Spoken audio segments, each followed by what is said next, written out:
What's going on, everybody, and welcome into the 108th episode of the CRZY podcast. As always, I'm your host, Stephen Gates, and this is the show where we talk about creativity, leadership, design, and everything else that helps to empower creative people. Now, as always, you can listen to the shows, get the show notes, and a whole lot more. Just head over to thecrazy1.com. It's thecrazy with the number 1.com. Now, for the majority of these shows, you know what? I've always tried to create a formula where each episode deals with a specific problem. I'd lay out the reasons behind it, my experience with it, and sort of what you can do to deal with it.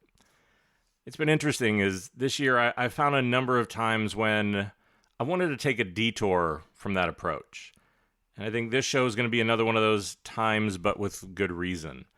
I think the detour is in the content. The detour is even in how I'm doing this one, interestingly. You know, most of the time I find myself sitting here early on a Sunday morning trying to use the energy of that morning to record the show. Well, now instead I find myself here rather late at night, sitting in my studio, almost in the dark, recording the episode. And you know what? I think this is probably also going to be another one of those episodes that I think is probably going to help me probably as much, if hopefully not more, than what it's going to help you. And the reason why is if the title of the show didn't give it away. It's been a really rough couple weeks for me. It's hard for me to come here and do this show. I wish this was the first time my voice quivered and broke whenever I did one of these, but I don't know. Here we are again. A couple weeks ago, I got a call from my mom early in the morning of September 27th. It's from a hospital not far from where I grew up in Pittsburgh. She called to tell me my dad had become really ill. Got taken to the hospital. Whole series of events transpired, and 8 days later, October 5th, he passed away. Just when you think 2020 can't get any worse, it was a sudden and shocking turn of events. As you can hear, I'm still trying to work through. I imagine that's probably gonna go on for some time now. It did seem, however, in that moment on October 5th, I don't know what. There's moments where you think the universe smiles or there's some weird cosmic alignment or something. Whenever I took to Twitter that day to see a tweet from Tim Cook and realized that it was the same day that Steve Jobs had passed away.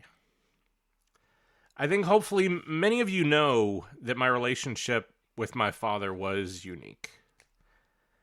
I think it was that he was my father, obviously, but our unique bond was that he was also creative director, my mentor, my first boss, and truly the foundation for all of this. I'm not sure how else to say it. This is why I often refer to myself as a second-generation creative director, often much to the confusion for decades now of everyone who hears that, not quite sure what that means. And I think over the years I've constantly tried to pay tribute to what he gave me. I think if you've ever seen one of my talks, you've seen when I do the intro to my show, there's always a photo I've used. And it's funny, in the weeks since, I've done a couple talks and I haven't been able to use the photo. I think for this reason, because just even thinking about it hurts. But it's a photo of me at 2 years old, standing on a cast iron letterpress in my parents' basement. And that was the start of my design education. But I think that the reason why I wanted to do this show, the reason why I wanted to share this, was because the story from the moment that photo was taken until now is one that I've never shared. I've never shared it until, well, now. And I think in this episode, I want to share my dad's story as a designer, a creative director. I think to hopefully give you a little insight into, I think, how what I've tried to become has been a reflection of some of the struggles that he had. And I think I want to share it in the hopes that maybe, I don't know what, you understand me a little better, you understand yourself a little bit better, and I think try to be able to get some insight into all this sort of stuff. So I think, one, I'm going to do my damnedest to try to keep myself and my voice under control for this. And, look, it's hard to know where to start with all of this. I still struggle, obviously, to be able to write the show or to put it together because I have to use the past tense. And I think it's something my mother and I have discussed over the past few weeks. I've always tried to give them as much credit as I can, but I owe everything I am and where I am in my career and so much more to my parents. My father, David, was a designer, a creative director, an amazing illustrator, and just sort of all-around artist. His ability to draw and create, whether it was creating logos or brands, or he did woodworking or calligraphy, or he had a creativity and a skill that I do not. And I think in many ways that's probably why I've worked as hard as I did, was trying to chase the skills that he had. My mother, Nancy, she was a soft sculpture artist. She had started her own business, and soft sculpture, for those who don't know, is so she would make a lot, mainly sort of kids' toys, like puppets and jesters and all sorts of fabric creatures and creations for galleries and juried shows all over the country. She even one year made the angel for the White House Christmas tree. Now, if you take that at face value, right, like such a creative and design-filled childhood would seem to clearly show the road to who I am and how I got here. But I think like all families and relationships, we were probably more complicated than what we would appear at first glance. There was more going on and a bunch of those sort of things. I think for me, it's been an interesting time of reflection, of learning some things that I didn't know about my family, my parents, and I think even myself. Now, the interesting part of that, and you know what, I do have to, I think, because one of the most interesting things I've learned really came out of going through his study after he's passed, his studio. Going through the studio, the photos, the designs, and I think before I get into my dad's story, I want to take a quick detour to another part of my family because it made me laugh and realize that I think this whole CRZY approach, trying to be different, go against the system, take a big swing at something, actually started long before me. And this was something I didn't actually know anything about until probably about, a week or two ago. As I was going through my dad's office, I found a letter that had been postmarked May 18th, 1964. So that was before my parents had ever even met. Now, the letter got my attention for two very different reasons. As I pulled it out of one of his drawers, you sort of can tell that it's been aged, it's yellowed, and I saw that it was addressed to my grandmother at the house that my dad grew up in Akron, Ohio. And that got my attention at first, but then I really did a double take when I saw that the return address on the letter was the White House. Now, I emerged from his studio to sort of wander around the house to find my mom to ask what this was, what was this all about, why had I never heard of this, and I did all this before I had ever actually pulled the letter out to read it.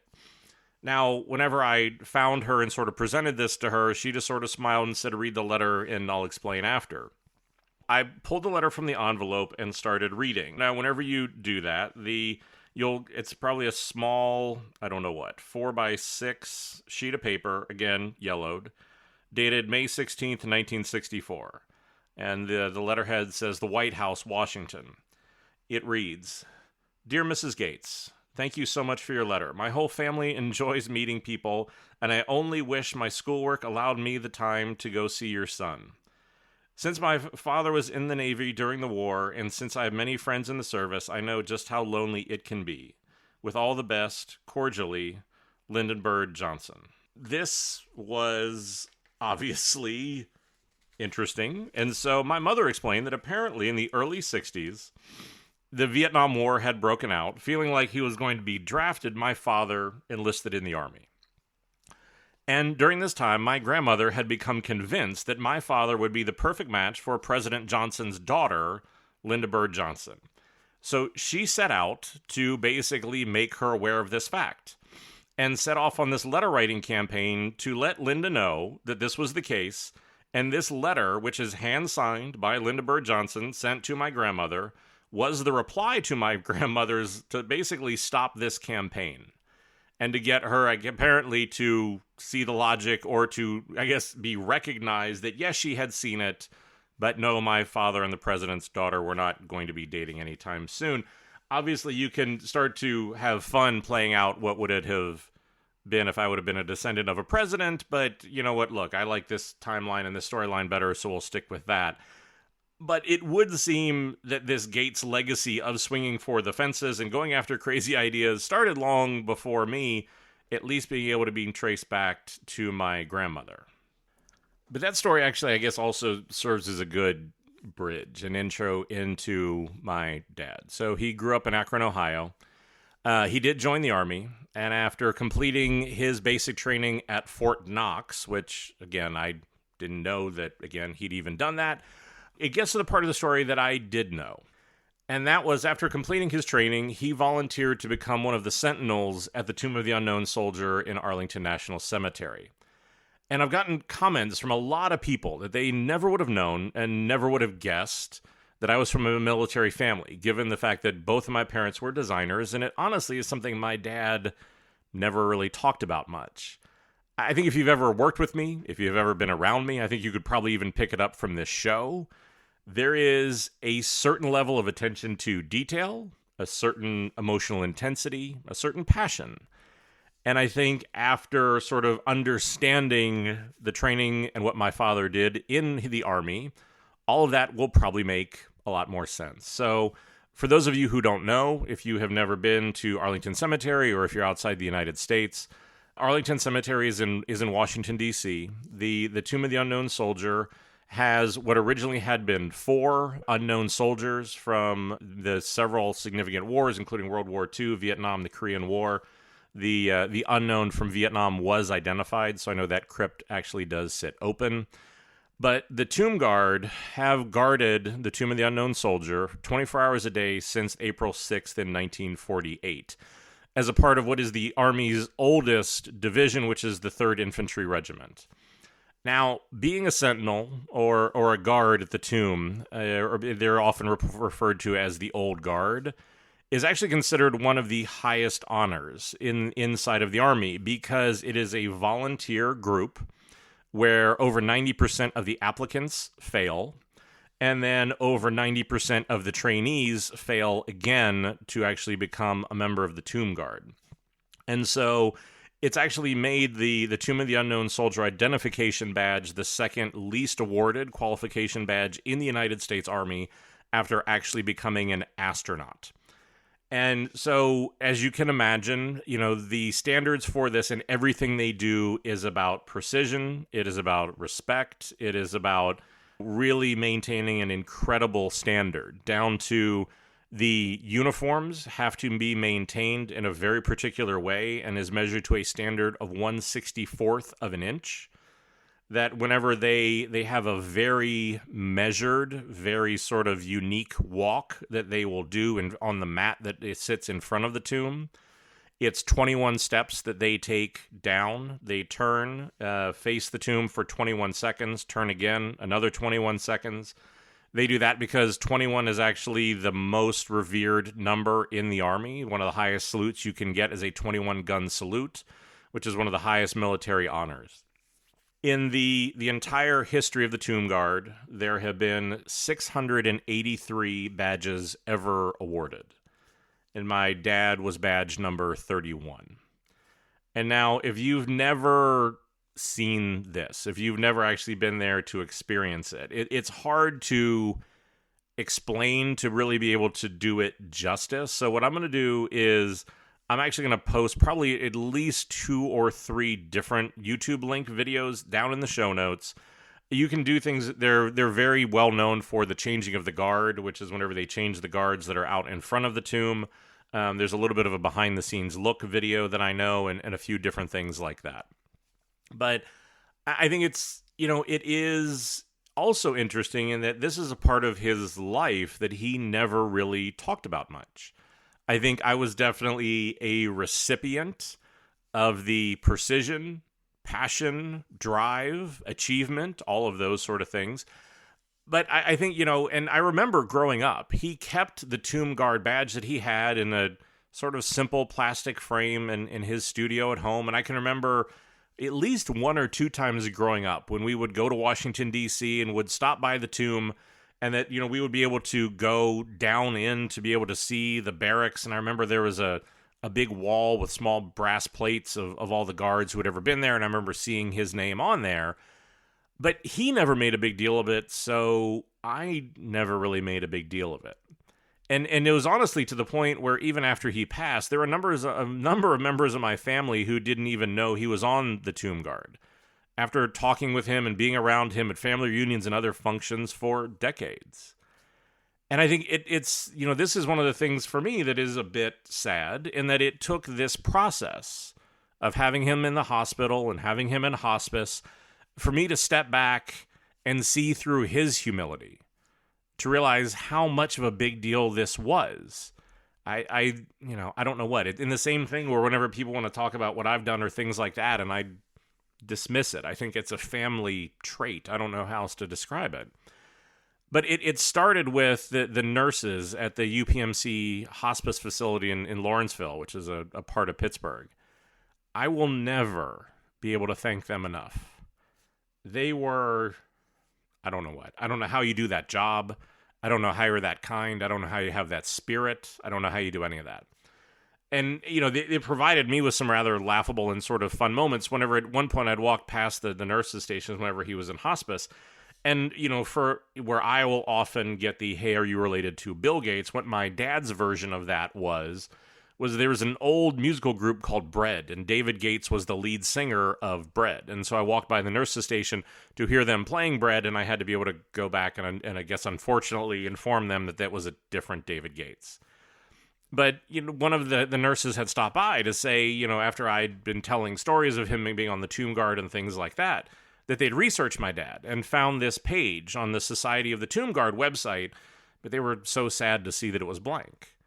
I had no idea what they were talking about, and quickly sort of set off on my own research, I think partially just out of actually wanting to understand what it was, and partially I think just honestly being thankful for the distraction of something to do otherwise than just sort of sit in these torturous days of being in hospice. Whenever I did that, I found indeed that there was a listing on the Tomb Guard site, and it was indeed blank.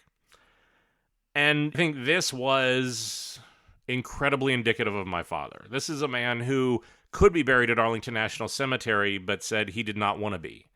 He felt like the honor for him was being on the guard, and that the spaces in the cemetery needed to be reserved for men who fought. Some days later, as I was trying to help my mom get his sort of digital affairs in order, I was going through emails and things like that, and found an email from about 2 years ago, which was the invitation for him to go in and indeed fill out this profile, which he had not done. And I think that was just, I don't know what. I think it's probably one of his most admirable traits, but I think it's one that ultimately led for me to be one of the ones, well, we'll get into explaining all that, because that's just, I'm not going to be able to sum that up in one sentence. But so the bottom line is on that one, so I'm now working with the Society of the Tomb Guard to fix that page, to give him the honor he deserves.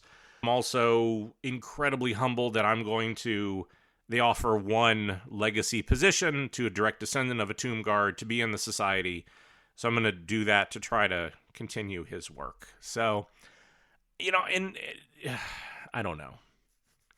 And it's interesting because in doing this episode, it's hard, and I don't know, maybe this is like if you have to deliver a eulogy. I've never done that. This will probably be the closest I'll ever come to it. It's hard to strike a balance between humanity, celebration, praise, and honesty. And it's like I said, my dad and I nobody has a perfect relationship. Ours was unique. And I think, it had its ebbs and flows, and for a lot of different reasons.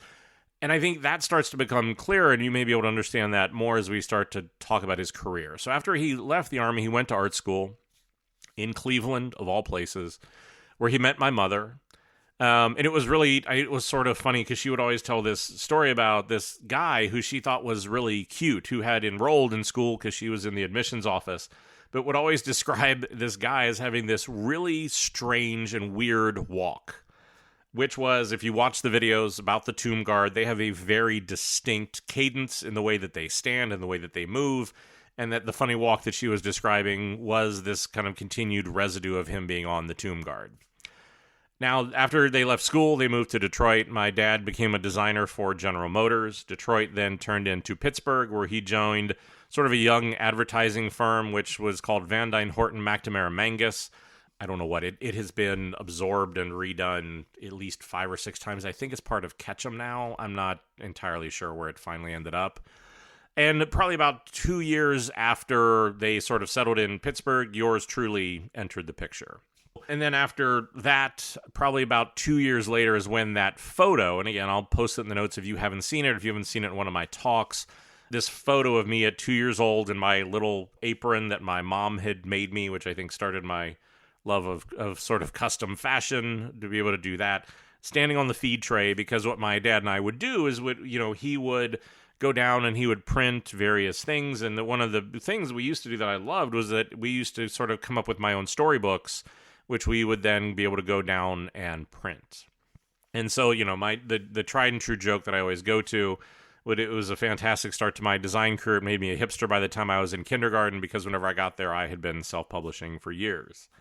So about 10 years after that photo had been taken, and during that time I had, I'd seen him, he would sketch stuff. I had been featured in some of his photo shoots. I got used to going to gallery openings, and sort of because of all that and my interest in creativity and design, my paper route at the time gave way to working with him at the agency, usually predominantly weekends, evenings, but usually almost every summer. That was sort of where I ended up. It became interesting because as I sort of neared the end of high school, I often found that I got along with adults better than people my own age.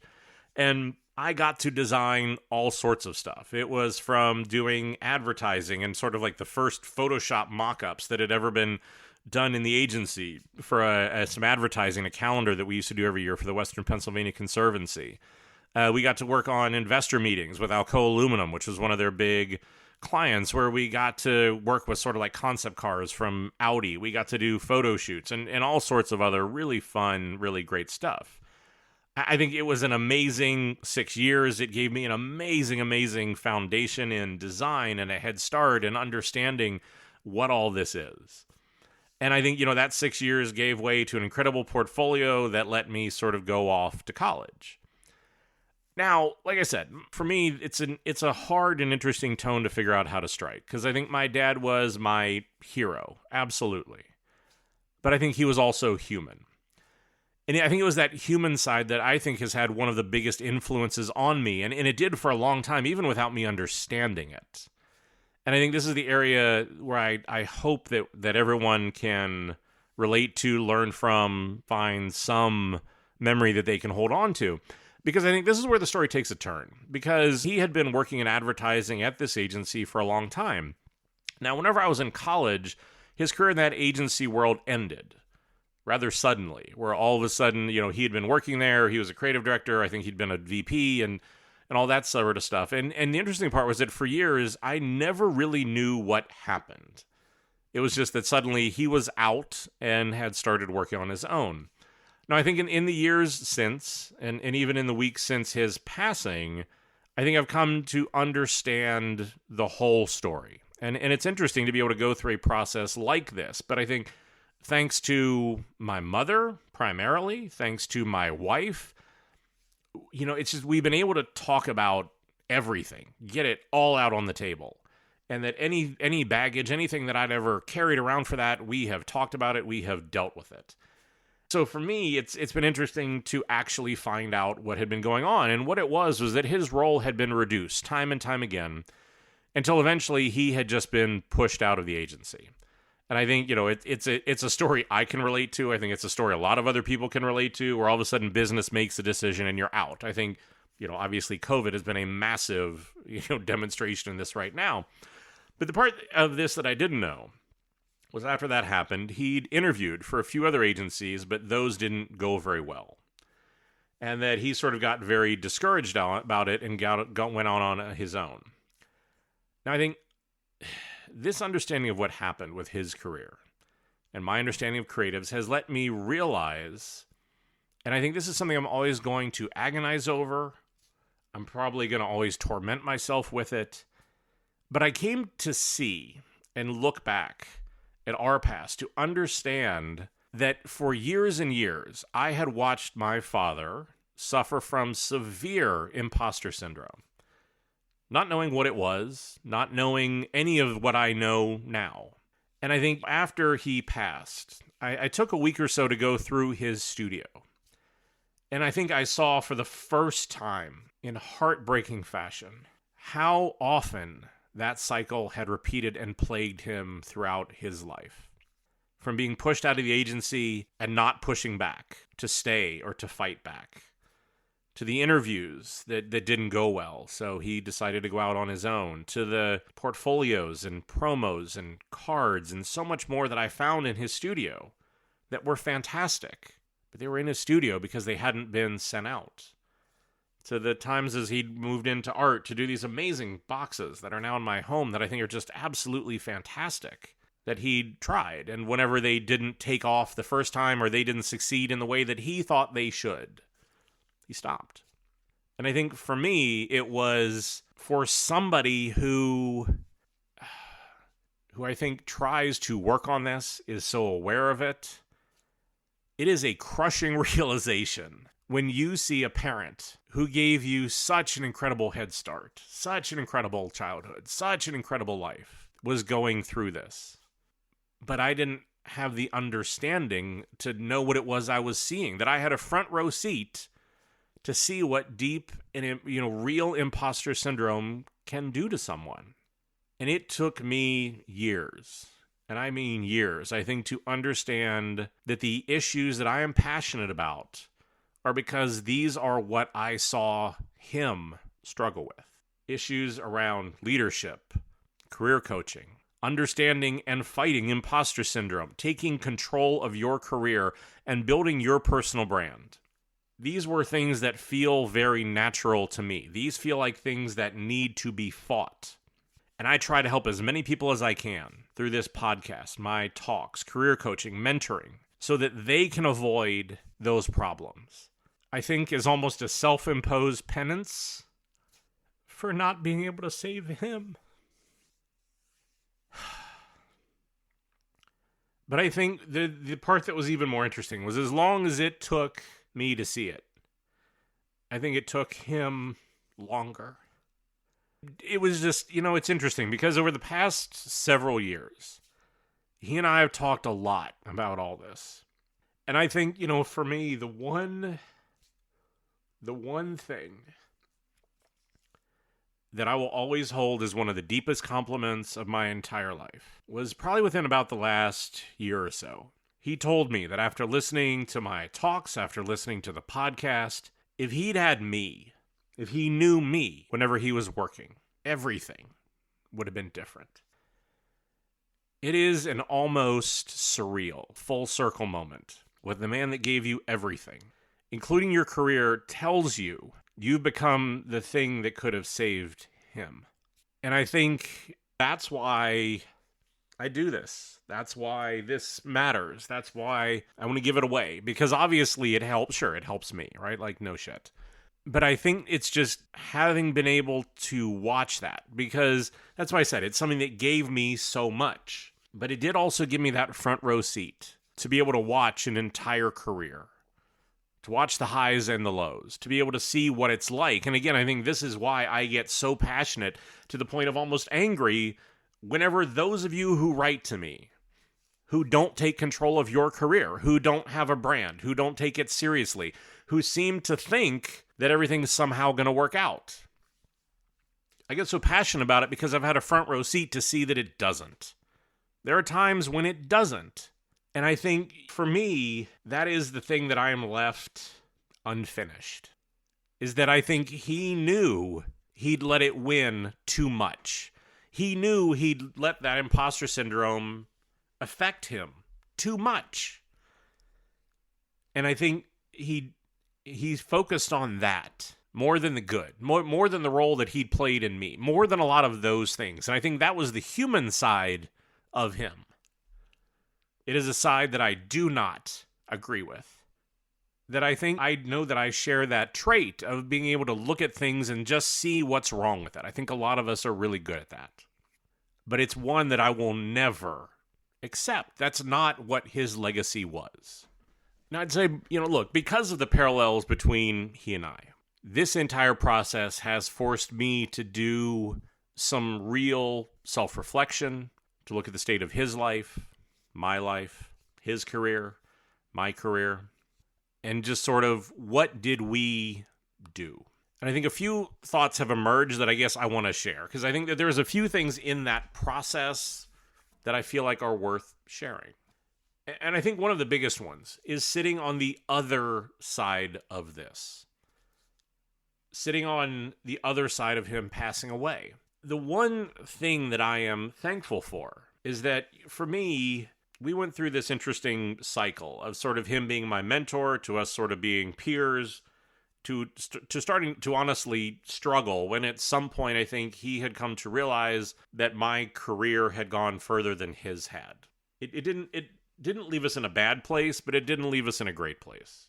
And I think one of the things that I had decided to do, I don't know what, 6 or 7 years ago, and again, there wasn't a date or a time, was I didn't know how much time there was left. And I was not going to be okay if it ended with the way that things were. And so I think I set out to try to be very deliberate, to invest in and repair that relationship. And I think for me, it is something that through this pandemic and everything else, there has been a lot of relationships that I have called into question, that I have had to examine my approach to the way that I do things, to why is it that I often seem to attract strangers and repel friends. I don't know. There's something, I don't know what. That'll be something for a therapist or somebody to deal with at some point. But I think for me, that was the one thing, was just saying, look, this is a relationship that matters and that we need to do something about that. Whether it was being able to take my parents to Spain, to Paris, to be able to visit them a ton, to try to just be able to invest and share and do those things to try to build that bridge back. Because for me, it was really important. And I think whenever all of this happened, he was not communicative from whenever he had a subdermal hematoma. He'd lost consciousness fairly early on. He and I were not able to talk. So you're left in this sort of state of like, what is your unfinished business? And I think that was the only thing that I could take solace in, was that I didn't have much. I felt like we had said the things, done the things, and worked on the things that put us in a pretty good spot. But I think the other thing for me that came out of those discussions with my mom, and as we went through all of this, was also realizing that the times whenever we were having conflict, I took it very, very personally. That for me, I thought he wanted me to be successful. I thought I didn't understand why we suddenly were becoming competitive. And it never occurred to me until years later that it didn't have anything to do with me. That it was him trying to rationalize his career, for him to understand what the difference had been, for him to understand from what it is that had started, what had I done differently. And I took that exploration and that to be sort of conflict, not realizing that it had nothing to do with me, and that I had sort of had an arrogance in internalizing that and had played a role, feeling very righteous about all of it, that in the degradation of sort of what had happened to our relationship for a while. And so I think that's the other part of it, is that, conflict isn't always about you. That I think sometimes the people are working through things, you don't understand what's going on with them, you don't understand what's going on in their head. And I think that there is a real tendency for a lot of us to take it very personal, to be able to really internalize it. And I think obviously the more you care about the relationship, the more that happens. And I think the last thing for me, and I think it's one of the things that has surprised me, has continued to surprise me, I continue to try to think through and work out, is I think it can be really easy to take things and people that we love, that matter, for granted. I think the longer a relationship exists, whether it's a friendship, a marriage, parent and child, whatever it is, you become very comfortable with the dynamic, and you don't always necessarily invest in it or value it, I think, the way that you should. I think that's the only other thing that I'm sort of left with in this process was there is that thing, right? Like, you don't really appreciate something till it's gone. And this is one of those moments where, I don't know, I'm not sure what else I would have done, but it felt like there was something there that I took for granted. And you know what? I don't know. I think for me, I tend to like to jump into these episodes or these moments, even at a time when all this is raw for me, and my thoughts and feelings here may change, they may evolve. But, I think, obviously the one thing that's going to stay constant is going to be the loss. And in whatever way this has affected me, I do know and I'm aware that I have, I don't know what, the privilege, the something that I have started a separate life, and that however much this is affecting me, it is affecting my mother in far more obvious ways. I also just want to be clear here that I think because of the topic of this episode, I know that she got the short end of the stick on the attention in this episode, which doesn't begin to become fair. They were absolute partners. And I think she has been just as big an influence on me as he was. I am left wishing that I could have done more for him. I think even knowing how proud he was of what I'd become, and I think at a number of different times in my life or of this show, I've tried to figure out what is the overarching meaning or purpose of this show. And I think this is part of what has been my exploration in this process as well. Whenever I will continue to say that I hope this helps you, but it probably helps me more, this is why. And I think that the meaning has changed in different episodes, at different milestones in the show. My perspective and my experience has changed as well. But I think coming out of all this, I think I finally see the real purpose of all of it, or maybe understand it. And I think that's been something that I've been searching for, trying to make sense of it. Why does a person sit here and put together 108 podcast episodes and put them out for free? This is not what a rational person would do. So what the fuck is going on with this? Because, look, I'm not someone who is religious. I'm just not. I wasn't raised that way. But I do think that obviously who I am is a reflection of my father. The work that I seek to do is as a reflection to try to save those because I couldn't help him. And I think in a lot of ways, it was trying to let him know he mattered. Because I'm not sure he believed it. I don't know. At this point, I'll never know. But here's the thing, and why I bring up religion, is that for me, but in being spiritual, one of the things I do believe is that people only die when you stop saying their name. For me, I'll always say his name. I'm going to use that photo as part of my intro and continue the work that I am passionate about on his behalf. And I think I've done all this so you can hopefully avoid those mistakes that he and I have made. And I think, and also to pass on what I've seen, experienced, what he taught me. Because in doing that, I think something very special happens there. At least for me. Because what happens in that moment is that if you have learned something from this show, if you've learned something from one of my talks, if you've gotten something out of any of this, if anything that I've done has made something better, well then you're his legacy now too. I wouldn't be here without him.